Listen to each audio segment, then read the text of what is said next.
because the cost of production is outstripping the income. So we've got no succession for those farms and very limited market for anyone to want to step into them.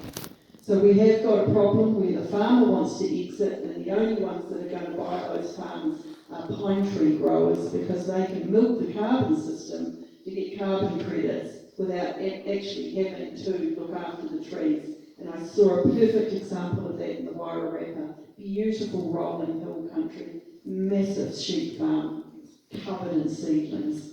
So that's the sort of thing that we're going to stop. We're not going to allow tree planting for carbon on productive land. We have to maintain our farming sector, because our farming sector is critical to rural communities, and they build communities, they support communities, and in those towns where those farms have been planted out, we have seen the freezing works close, we've seen shops close, and we've seen the mental health stress that has put on to the local community. So if we don't look after the people that bring in 83% of the income to this country, we're all buggered. This is getting freakish. I agree with nearly everything Maureen said. Back, zoom out, back to basics, Can the farmers of this country produce the produce that we need? Yeah, right. Okay. In 2013, I first ran for the mayoralty in Nelson on exactly this concept, saying, I think we could do better. The following year, found myself in general election up against Nick Smith, Wow, I had a massive row with Nick Smith about productivity and getting the nutrition of this country onto ships as quickly as possible. Scrape that good stuff off with any machine you can come up with and get it onto ships. And don't get in the way of those trucks, or they'll flatten you. And that's what we're still trying to do. More production, faster rate of reducing this country to a desert.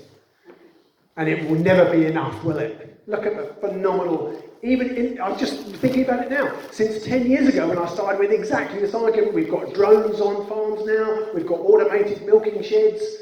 Look at the autonomous machines, the production capacity has gone up even in those 10 years. So to somehow suppose that by increasing production and pushing farmers even harder, bearing in mind they're the most suicidal group in the country now, pushing those people even harder to produce more from less, whilst trying to be environmentally responsible, that is nonsense, isn't it? Again, I've done a lot of this, explain this to children, and they say, yeah, no, mate, that doesn't make sense. Whereas we're all, we've got to produce more, we've got to build more houses. We've got to just back out a bit and look at the reality of it. The food that we do produce is so expensive, even we can't afford it. When I came to this country, at least, we were feeding the starving millions overseas, but can they afford Sauvignon Blanc, marbled steak of origin, 11 micron wool underpants? I can't afford any of those. So how do we expect the Bangladeshis or the Syrians to?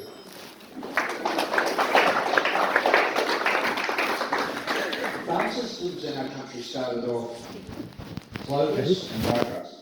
Putting nitrogen in the soil and clovers taking them up, using a pastoral system we already had. And then along came urea. I was looking at $1 worth of urea, $4 worth of milk. We ranked the system up. $63 billion is the debt owed by farmers across this country now. We didn't borrow, not government. Been driven up by beaten land.